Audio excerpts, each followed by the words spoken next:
Tell us a little bit about the other book, Ten Little Niggers. Yeah, Ten Little Niggers. That was a book that I wrote concerning uh, in 1896 in the original Mother Goose nursery rhyme. They wrote a book called a nursery rhyme called Ten Little Niggers, and they said 10 little nigger boys went out to dine, one choked on himself, and then there were 9.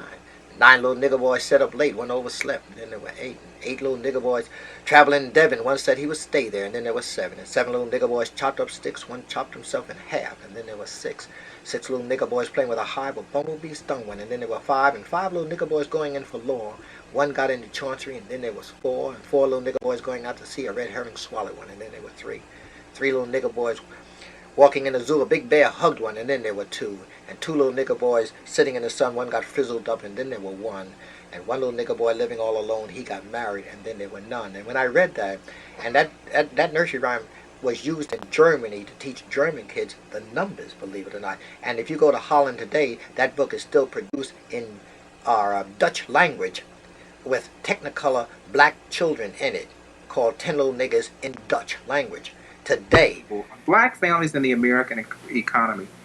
See, I maintain that the black family went through an evolution in the United States that's tantamount to making a new type of human being who would normally be unknown in Africa, because the family structure in Africa was so entirely different. Understand?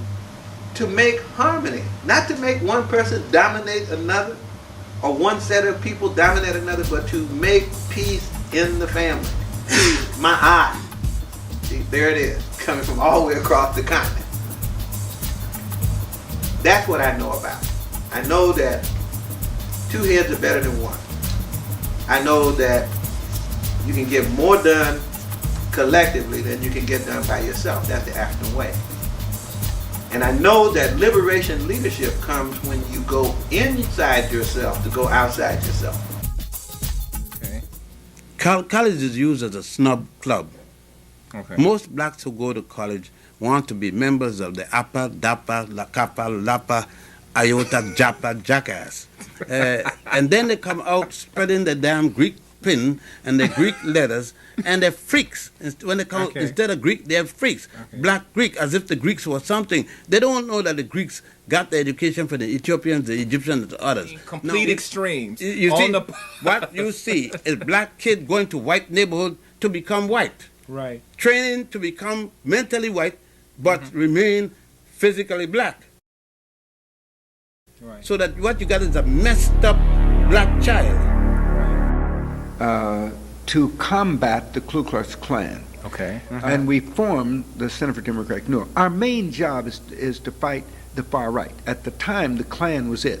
Okay. Now what we're dealing with is no longer we're simply dealing with the Ku Klux Klan. Ku Klux Klan is the least program of the groups. Okay. The less dangerous, actually, the groups are dealing with. All right. Okay. But you have to deal with war, the white Aryan resistance, right?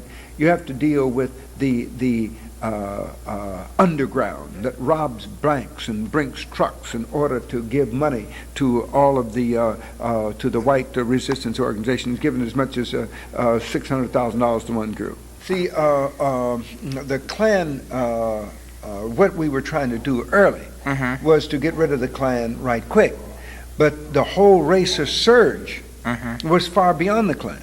Okay. See, and that's why we have to see that, for instance, the Nazis, the Nazification of the Klan. See, the Klan used to think about simply terrorizing and intimidating blacks. Okay, Right. With the Nazification of the Klan, their whole theology, their whole philosophy was different. What they wanted to do was the elimination of black people, right? Okay. By any means necessary, if you like using those terms. Okay. Is so that they bolstered that with their own religion, which is the identity church. One other question, Liberia, Right. and its relationship with, was Liberia the continent, not the continent, but the country that was built as a result of Americans leaving? Was that part of the Garvey movement there? And To Liberia. So this was a resettlement of Africans from the continent, and then later in the 20s, you know, the Garvey movement had some people, some numbers of the Garvey movement from the United States went back to Liberia and joined this previous settlement.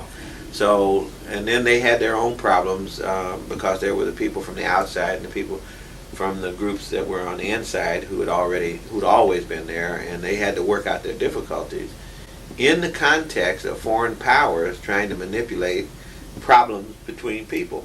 Okay. So a large part of what you're seeing right now in Liberia is the outcome of foreign domination, and in the case of Liberia, it's United States domination, because that's the only thing, only place on the continent where the United States really had overt toehold. You know, almost all the other countries are identified with England, France, Portugal, or something like that.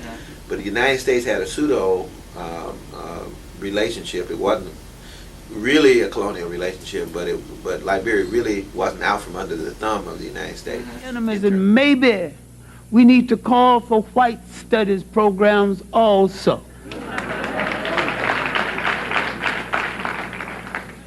What makes a people so sick that they think they've got to dominate everything in the world?